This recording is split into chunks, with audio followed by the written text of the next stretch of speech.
So let's take a look at all the new illustrations and artwork for the final volumes of JJK because Gege has been popping off for the ending of the series and they're all great, so let's take a look. All of his new art is great, but my favorite one is Yuji and Sukuna dancing in the snow. It is just so perfect. I love the expressions on Sukuna and Yuji and it fits their characters so well. Sukuna is truly disgusted in this moment, but Yuji is in pure happiness and bliss. This is for sure my favorite, but now onto the next one. Then my next favorite is Gojo doing his signature hollow purple. Our glorious King Gojo was drawn beautifully by Gege, and Gege says he hates Gojo, but he shows him a lot of love. And I love the way that Gege colors. It is messy, but it's also controlled and it is kind of aesthetic. Like I love the highlights and shading on Gojo's body from his purple. It's great, but now onto the next one, and it's our boy Choso. And this looks more like a memorial drawing for Choso, so rest in peace Choso. And I'm loving the purple that I see in this drawing and the blue on his skin. Just Gege is using a bunch of colors here and he's making it blend really well. And honestly, just looking at Choso makes me sad because he was a good brother and he went down with honor. This one was great, but now on to Nanami. And my boy Nanami looks a lot more happier than he did when he was alive. It looks like he's very stress-free and he's taking it easy in the afterlife. And again, the colors are very unique and I love the shading on Nanami.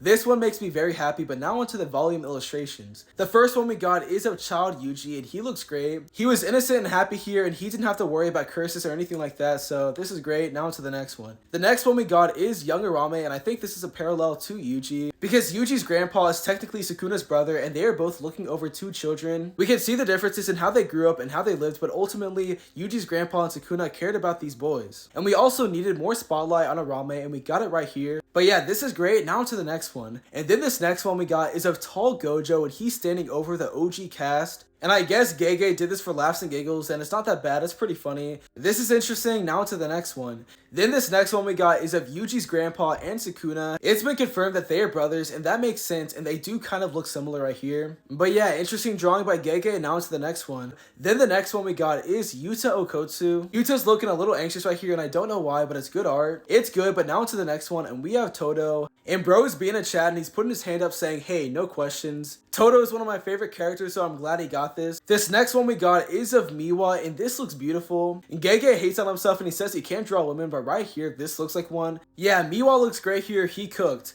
And the same thing goes for Kugisaki. She looks great too. And he's experimenting a lot with the shading and her eyes look a little bit bigger. And then we got an illustration of how Hana's sweater works. And Gege really thought this design out. It looks interesting. And I'm glad Hana got some love too. And then we got these two new illustrations of Arame and Megami. And I can see why we got one for Arame, but Megami, I don't understand. Maybe it's a parallel of student versus teacher, like Sukuna was Arame's teacher and Gojo was Megami's. I don't know, but it's pretty nice. Now to the next one. And the last one we got is of our boy Sukuna, and he looks irritated. And I guess Gege wanted to do one final send-off for his favorite character with plot armor. I'm just kidding, but it's a great drawing, guys. But yeah, guys, these are all the new illustrations and drawings for the final volumes of JJK. Let me know what you think of all of these.